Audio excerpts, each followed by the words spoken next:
Smoldering is something we heard popularized in the movie Jumanji from The Rock, Dwayne Johnson. The character he plays as has the ability to smolder. And basically what smoldering is a look of seriousness. Smoldering is a technique that can build confidence. Think of it as a meditation. And what is meditation exactly? Well, meditation is practicing on one's focus. Meditation is calming the thoughts in one's mind that come from the body, that come from the subconscious. The body is always constantly trying to improve or protect, defend, or trying to make sense of what does not make sense. And I use the term the body because theoretically, the lower part of our brain, which is considered the reptilian brain, controls all our functions with our heart beating, breathing, our digestive system, and it's connected with all the bundles of the nerves that go throughout our body. Now, if any of y'all have watched any videos from Elliot Hulse, you'll know that he claims that the mind and the body are one. And it very much is, and very much that your body has its own mind, and it's controlling all these functions without you telling it to. And you can make yourself stop breathing and hold your breath, but eventually you'll pass out and start breathing again. You can't never really choke yourself out, because if you ever got to the point to where you did pass out, like I said, you would just start breathing again. So that's why I use the term your body, because basically your nerves all run in together to the bottom of your brain stem. And they did a study with flatworms to where they went through a maze, and they taught them this maze, and then later on they had severed their heads, their brains off, and these worms are able to grow a new head, build a new brain. And when they did this, they put these worms back into this maze, and it was able to navigate the maze as if it kept all its memories, which it did keep all its memories. So memory is not something associated like in our brains. It can be stored somewhere within the nervous system itself. And one of the things that Mr. Hulse has said is that the body sometimes has what we call trapped trauma. So if trauma is related to like memory, then it would make sense that if panic attacks and PTSDs and all this stuff here were being triggered by memories, and the memories are somewhere within this body instead of up in the brain. Elliot says to basically exercise these demons, this trapped trauma. What a demon is an evil spirit. Evil spirits are basically spirits of fear. So that's basically what's being trapped into these bodies when people have the PTSD, the people have panic attacks. And there are some methods to where people who have panic attacks, they'll hold down their legs and they'll hold down their arms, and that helps them feel like something's got a hold of them, and they don't feel like running, because sometimes when people have panic attacks, they feel like just going somewhere all the time. So if they feel trapped by something physical, it seems like it helps them out to go through the emotion, let the emotion out. And in the Bible, it talks about, the processes of laying the hands and praying on people, uh, and also talks about fasting, which uh, fasting, when you weakening the body, you're also weakening the thoughts of the body. So that's one good thing about fasting. So there's a part where Jesus says there's a demon that cannot be cast out on one particular person because it requires fasting and praying. It doesn't mean, I don't think it means that you, the one praying for him, needs to be fasting and praying. I think it's actually saying that the person has the demon needs to be the one fasting and praying. Their body needs to be shut down for it to shut down this trauma that's going on inside it. So, smoldering is basically going to be the meditation that actually says to the body to shut up, be quiet. And I'm confident. You don't have to say I'm not confident. I'm just going to say I'm confident. And like I said, fake it till I make it and smolder. It just seems too easy to say it, but that's really what it is. It's just being easy to say it. I'm practicing being calm. That's basically what your smoldering is. You're practicing being calm. You're practicing deep thought. You're practicing intention. It's not so much about what I'm looking as, but you will look as serious because you will be serious. Basically, what smoldering meditation is a meditation that is designed for more masculinity. It's going to be a man's meditation. It's going to be a Westerner's meditation. And unlike Eastern meditation, yes, it is a lot about breathing. It is a lot about clearing mind. And yes,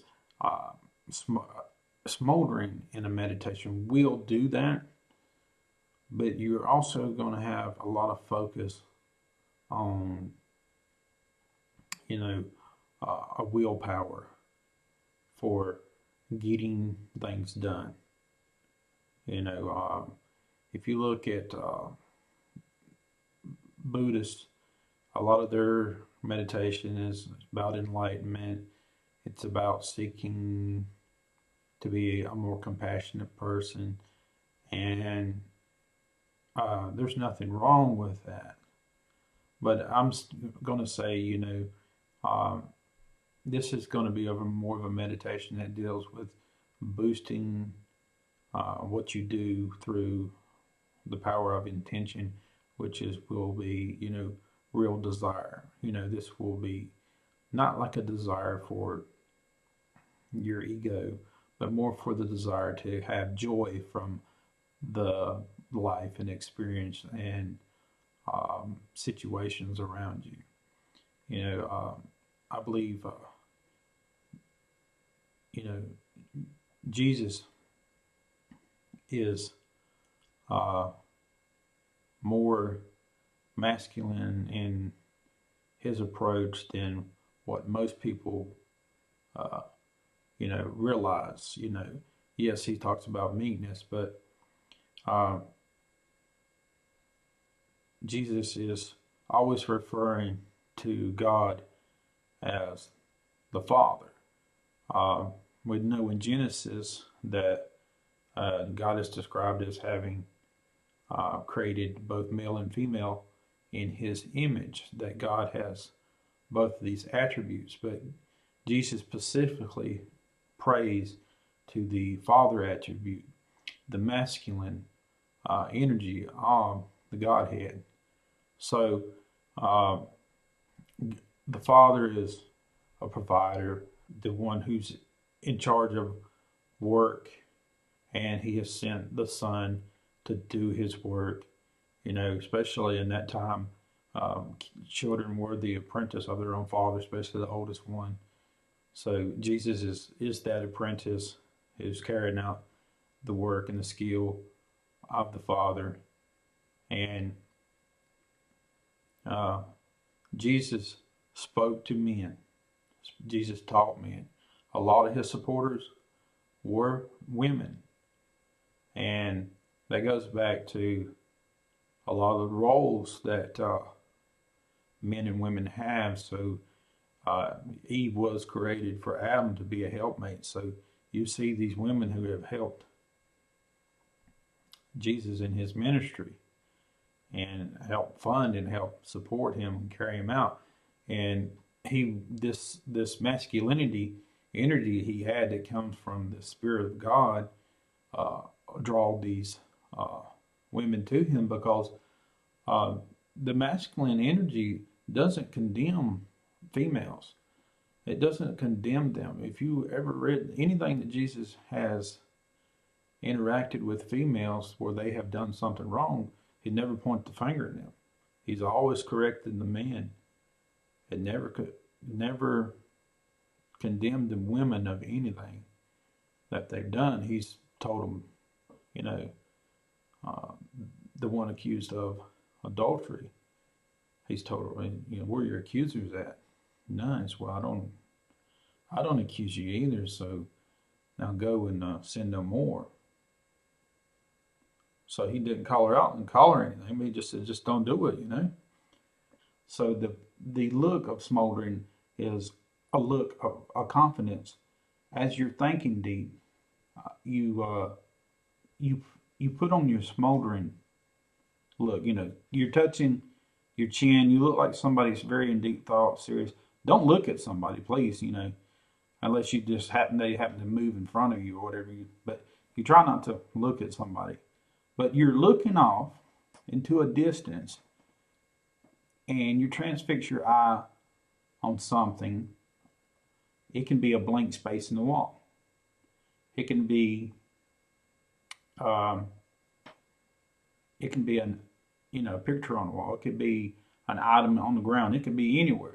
But you really don't want to focus your eyes on an object. You want to focus on something that has no relevance to anything, so that it doesn't bring up an image in your imagination. And what you want to do is focus on something that you have a lot of intent about. This is kind of similar to what people talk about, the law of attraction. They say Dr. Wayne Dyer, he brought up a whole lot about the power of intent. But what you want to do while you're doing your smoldering meditation the first time around, what you seriously want to be thinking about is just basically smoldering itself. You want to think about, how do you look in your mind? How are you serious? How serious this smoldering is? And you may even go in front of a mirror and practice this. And smoldering is a good technique if you have problems socializing out in public and you don't know what to do. So don't stare at nobody. Just stare off in the distance and think, and be a thinker. And people will wonder, what you think. And, this mystery that you'll put off a mystery, and you put off as, this guy's, intelligent, he's smart, there's something about him. And, as you're smoldering and you're in your thinking, you think about what it's like to have what you're aiming at. Okay, first of all, you're thinking about smoldering as the form of your thought to start with. So that helps you improve smoldering. There's a philosophy called Wei Wu Wei, the art of doing, not doing, which comes from the Tao Te Ching. And basically, you visualize something you do so much, intensely, so much, that when you do it flawlessly. People think about like a sports activity. They want to be like a great batter or a great pitcher, or maybe even fighting. Boxing. They visualize on the punch. You probably will hear this in martial arts. That they actually, some of them visualize it before they do it. And it's the same concept. So, in the same effect, if you're thinking about having that serious look and you actually are focusing on it to start with as your main focus to learn smoldering, you will actually develop the smoldering. Now, from this point on, from that, the next thing, maybe you're interested in becoming good at something, like I say, a sport, a physical activity, and you visualize doing this. You visualize the activity at hand as you smolder. Another thing you can do is you can be focusing about a goal. Maybe it's a business goal. Maybe it's a goal in your academic studies. Maybe it's you're trying to focus your attention onto something you really, really want, and you're trying to save money to get it, or you're trying to, find ways of getting it through help from others or whatever. But as you focus intensely on this, while you smolder, meditate, you will find it's easier to maintain the budget or maintain, keep in contact with influences who may be able to promote you towards this goal or this item that you're trying to get. I did this in the past with the equipment I was using for DJing. I was kind of focused on it, and I focused on that intent so much and how good it felt having it, not thinking about I don't have it, thinking about, man, that'd be so awesome to have it. Like, is what most people say, you got to pretend in your mind, or you got to feel as though you already own it. And a lot of times we don't go after our goals because we don't feel like we do own it yet. We own it, but we're at in the present moment, we don't have the physical possession of it. So if you feel like who you are is based on your time, and don't come to the realization that time is meaningless only to the physical world, only to humans, But in your spiritual side, you are a soul, you are timeless. So you have it theoretically because you're not really existing in the presence. It's just that your ego is what exists in the presence. So you breaking away from that through a meditation allows you to realize that, the universe has abundance within it. And God's in control of everything that's in the manifestation of physical reality. I don't want to get too off point, so I'm going to try to bring this back to confidence. Of course, you want confidence to move forward in your life. You want a better job for yourself, or you want better for your family, or you're lost for love. Maybe you're looking for the right kind of mate, and you just maybe feel like you're not good enough, or no one likes you, and it's just that you are really giving this energy out, and what you believe in of yourself is what you're making of yourself. So if you are believing that you're something more, you are going to become more. There's so much power into what you believe. Whether you believe good or bad, it brings that to us. There was a saying that whether you think you're good at it or not, you're right, because what you just believed is the outcome. is going to manifest from that. If you don't believe that there's a higher power that can change your situation, it's going to be hard to have your situation changed. And I'm not here to make you see that, but anyone that tells you that there's not this higher being is lying to you and their self. I just really don't believe that anyone's really has been totally convinced that there is not a God. And many people try to disprove there's a God. But still yet, I believe that they do believe in this God. And the reason why they try to disprove, God is because they're jealous. They're jealous of God. They don't like how they don't like how life is rewarded them. That they want, the karma that has come in their life, or just the things that have come in their life.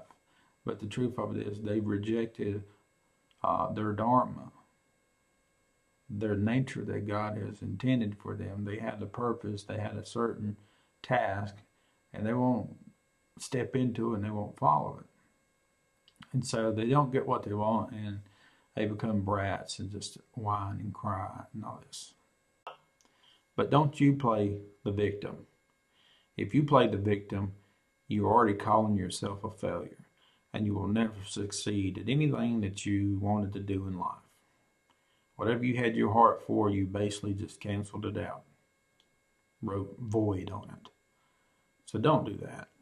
Smoldering can be the path to true masculinity. It is in the male mind where real masculinity is, and its real power. Physical masculinity can be seen in a man's physique and his muscles, and that is a physical strength. Men are more biologically stronger than women, but true masculinity is in one's thoughts. To think with reason, to think with logic, to have better outcomes through correct judgment. That's not to say that masculinity is superior than femininity. They need each other. They complement each other, just like yin and yang. Femininity is the mind of creativeness. Beautiful things come from the feminine. All that we create comes from the feminine element. So if we look at the female body, it is not the body of strength, but it is the body of creation. For in the body of the mother, life is being created. A child is being created. So her physical body reflects what her mind is. And imagination creates beautiful works of art, but it can also create depression and anxiety through the imagination of all the thoughts that go through it. So women are more susceptible to these types of mental disorders that are basically their mind acting in a negative way. And without the strong father figure, this masculine energy coming from the father source, it can create all kinds of problem with females. And we notice this through this toxic femininity that is attacking masculinity. The reason why masculinity is being attacked because both femininity and masculinity have shadows. And the shadow of masculinity is to use one's power to hurt the other uh, energy, take advantage of the feminine.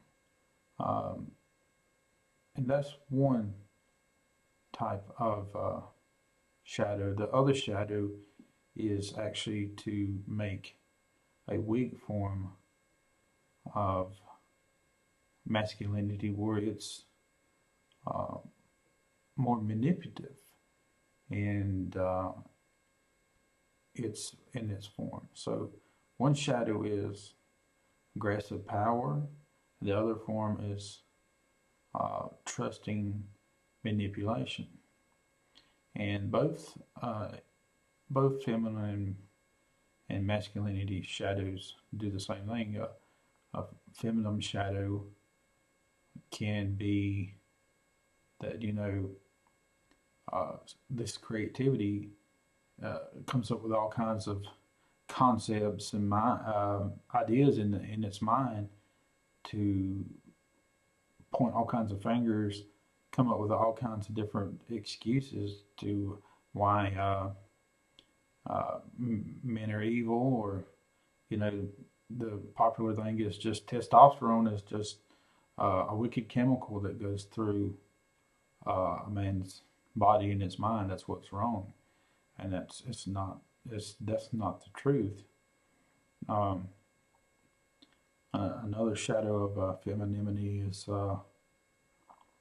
that we're better than men because we can do everything a man has and grow a child within us. We don't need man. We can actually use science to genetically repopulate the earth without men. But I can say, yeah, that's probably true. Women can do anything that a man can do, except for just one thing. Um, you know, and it's very similar to what men can't do.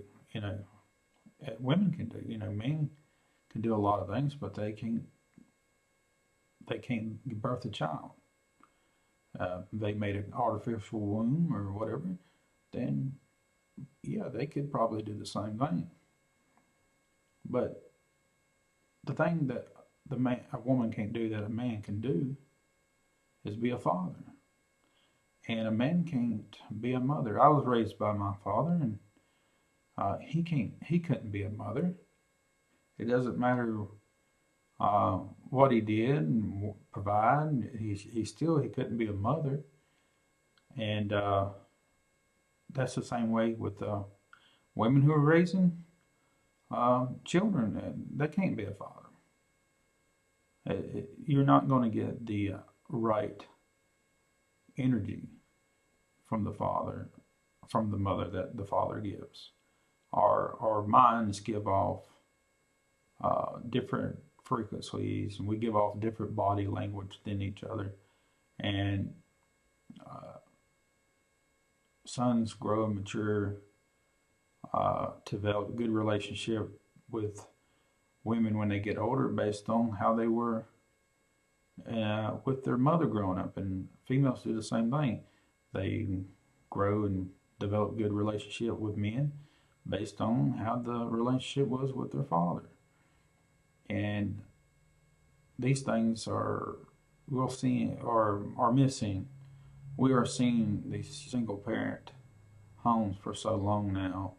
We're seeing children growing up without the father figure there, and children growing up without the mother in there. So each one has its own aftermath, and it could take years to ever come out of that if there's even the opportunity there to come out of it.